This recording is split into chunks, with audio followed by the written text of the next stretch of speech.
Hello, I'm Ignacio, your history guide. Today we're going to look at a curious instance of how Maya architectural history is constructed. Then I'm going to formulate a thesis about history and academia in general. Let's jump right in.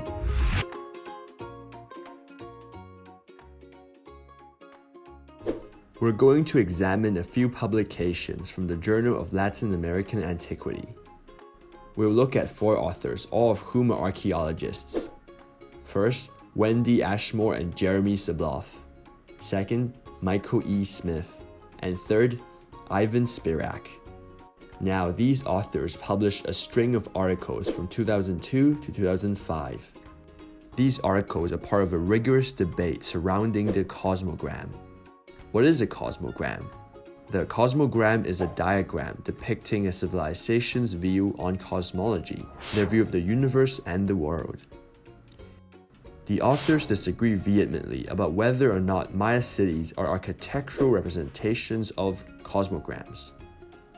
To an outsider, this might seem trivial, but to an archaeologist or historian, this is significant because it tells them how the Mayas built their cities, and it informs them about other important things like Maya politics, culture, and religion.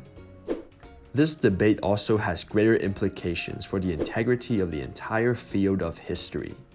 So, spoiler alert, the debate actually gets quite intense and heated. Let's dive into the details. In 2002, Ashmore and Sabloff published an article of the title, Spatial Orders in Maya Civic Plans. Now, Maya cities are each unique, but there are similarities. This is because the Maya civilization was not one nation, but many nation-states, though they did have a shared culture. Now, the main argument of the article is that Maya cities are expressions of 2 things, cosmology and political order. Ashmore and Sabloff argue that Maya cities are designed according to directional cosmology. What does this mean? Well, a Maya city is usually aligned according to cardinal directions, north, south, east, west, with pyramids and other buildings located on these key points. And there's a symbolic meaning to this. The shape of the city maps the daily vertical path of the sun. Pyramids on the east and west mark the sun's rising and setting points, so north and south mark moments between sunrise and sunset. For the Mayas, north represented the heavens, while south represented the underworld. This means that Maya rulers who are buried in northern temples are metaphorically transported to the heavens, where they join royal ancestors and the midday sun as emblems of strength and authority. Furthermore, the authors write that the 2 cardinal axes intersect to form a local axis mundi. The axes represent the sun's path and the Milky Way, so tracing them symbolically reenacts the creation of the universe, which makes the city powerful and sacred. The authors observed that Maya cities, built in different times, have a different dominant axes. Some have an east-west orientation, while others have a more north-south orientation. Just based on these ideas, the authors are able to extrapolate that the shifting of the dominant axes in city design from east-west in pre-classical to north-south in classical times shows changes in political authority. It shows the growing power of kings and dynasties. To recap, just using archaeoastronomical data, the authors are able to make conclusions about Maya politics. Long story short, they are sort of saying that Maya cities are cosmograms. And as we will discuss later, this conclusion was quite controversial. So then comes along Smith, who in 2005 publishes an article in the same journal with the title, Did the Maya Build Architectural Cosmograms? In this article, Smith directly criticizes Ashmore and Sabloff's article as being too vague and speculative. He disagrees with cosmological interpretations of Maya city plans. But the main point of him writing is to criticize the application of cosmogram concepts to Maya cities in general. He explains that after 2003, there was an explosion of articles published trying to argue that Maya cities are cosmograms. The problem though was that these articles were highly speculative, even worse than Ashmore and Sabloff's article. And this is because there's never been any textual evidence indicating that Maya cities are cosmograms. Unfortunately, those articles were phrased in the language of confident, well-supported research conclusions, but lacked evidence. He ends by saying that the article set a bad example that poorly grounded speculation can pass for acceptable scholarship in a field. Ouch.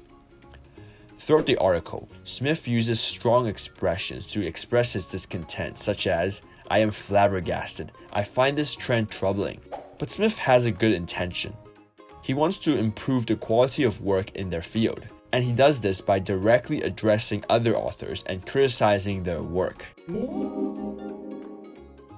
In the same year, in the same volume of the same journal, Spirac publishes an article called More on Mesoamerican Cosmology and City Plans. In this article, he calls out Smith and argues that Smith's view is actually an unwarranted generalization, and that his references to some archaeoastronomical interpretations do not adequately reflect the advances in this field of research. As proof against Smith's argument, Spirac summarizes some high-quality works using archaeoastronomy to come to explicit conclusions. Spirac dissects Smith's view even further. He believes that Smith is not well read enough in the field of archaeoastronomy to make a good judgment, and that is why he did not agree with his approach to analyzing Maya cities. Spirac finally calls for archaeologists and archaeoastronomers to work more closely together. Finally, Smith actually edits his paper in response to Spirac, adding an epilogue. Here, Smith sort of backs down and offers a concession. Spirac seems to have successfully convinced him that archaeoastronomy is a valid way to identify cosmological influences on Maya cities. Nevertheless, he insists that archaeoastronomy alone isn't enough to say if a city is a cosmogram or not.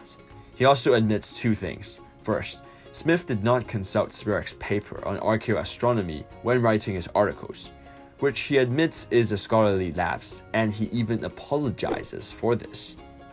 Second, he admits that he is certainly among those archaeologists guilty of not paying sufficient attention to archaeoastronomy. Then, he reiterates Spirac's call for more interaction between archaeologists and archaeoastronomers. Overall, it is quite extraordinary that Smith was able to change his opinion, admit his own problems, and agree to work together more with other scholars. Let's recap the relationship between the authors quickly before we move on to my thesis. Ashmore and Sabloff started the initial debate. Smith criticizes them. Spirac criticizes Smith and defends Ashmore and Sabloff. Smith finally replies to Spirac and concedes. Conclusion. The debate may have seemed very messy and fragmentary, but I argue that the articles should actually be treated as one continuous piece of research.